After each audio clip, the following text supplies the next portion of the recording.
welcome, welcome, welcome to the back room. We are so pleased that you have found us here tonight. And look at this amazing lineup of authors that we have, and I will introduce them to you in about 30 seconds. First, I'm your host for this evening, Hank Philippi Ryan, the USA Today bestselling author of 14 going on 15 novels of suspense.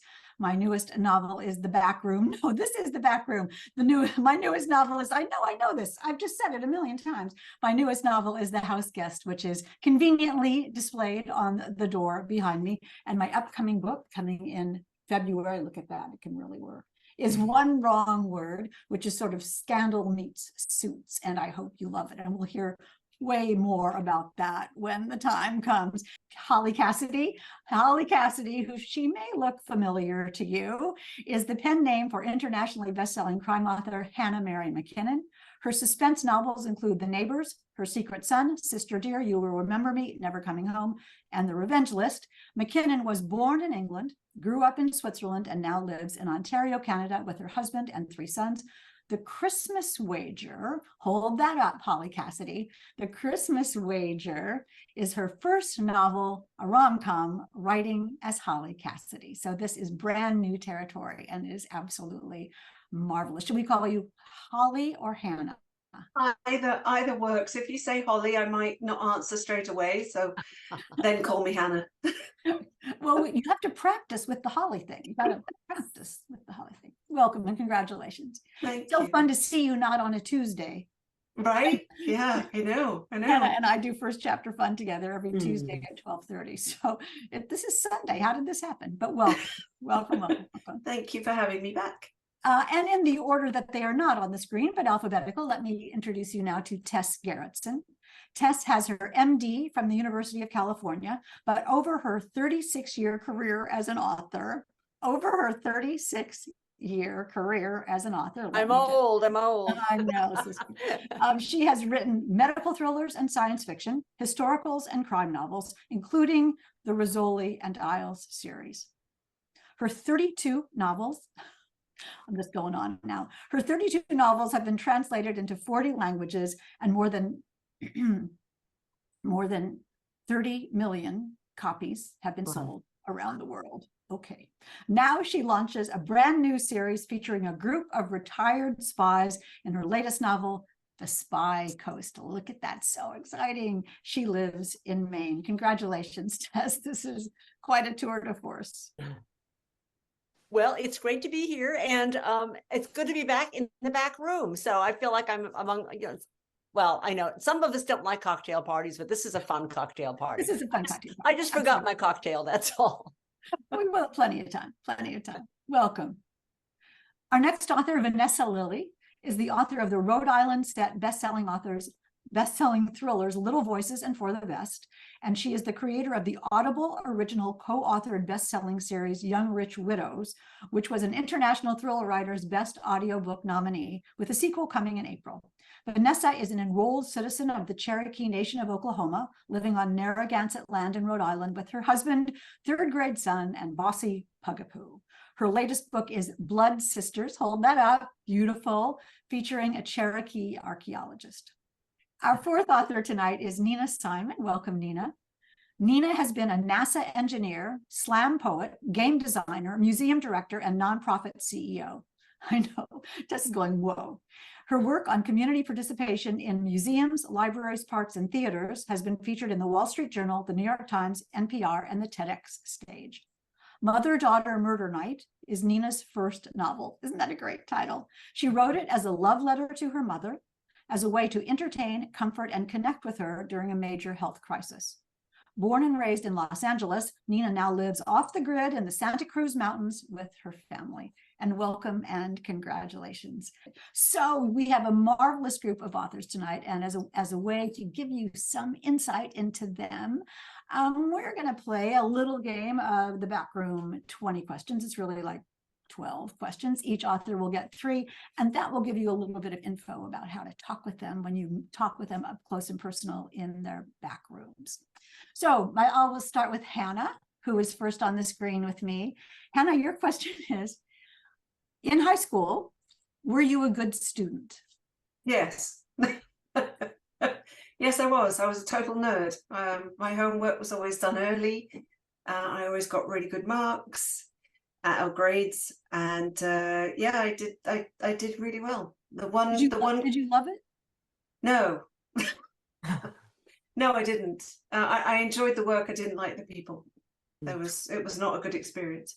There was a lot of bullying going on. It was not fun because I was a nerd. So it was. I was glad to leave.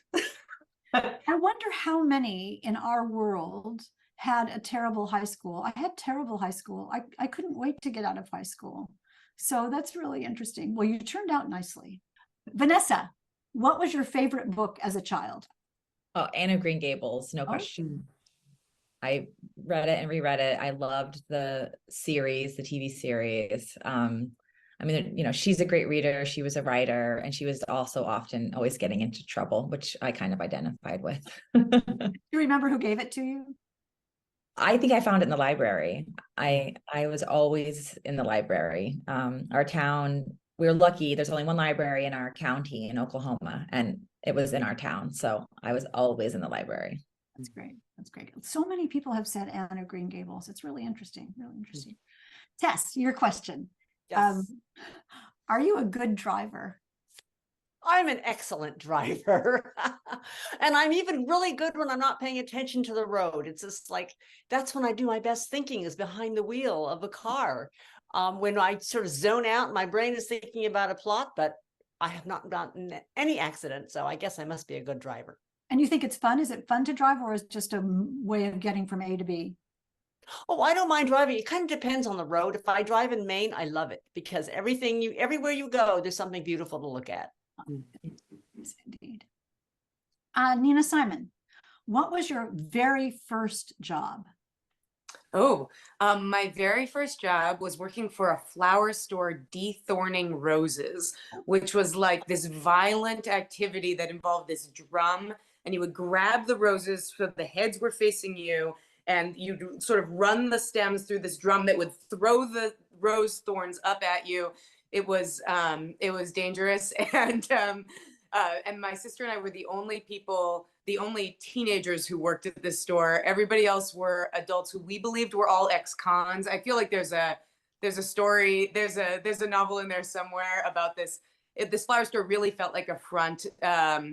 I had encounters with some very strange people. It was on the way to the Hollywood studios from the rest of Studio City. And so a lot of people would stop in with a lot of, they were either going to Forest Lawn Cemetery, or they were going to see their agent or Warner Brothers or something. And they came in with a lot of, they were projecting a lot onto their experience with flowers. Actually, the guy who owned the store, he would always say, people won't like this here, but he said, this isn't like buying a book. When you're buying flowers, there's always emotion behind it. There's always a story behind it. And it was just a wild place to work.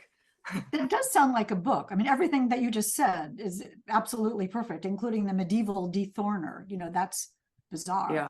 That's I'll bizarre. never forget, there was a customer who once came in and said, I took my girlfriend's car during her lunch break, or like during my lunch break, can you fill it with rose petals? And I just remember thinking, is this real, or did this guy just steal this woman's car? Like, what is happening here? You know, so anyway. Another chapter of the book. There you go. Yeah.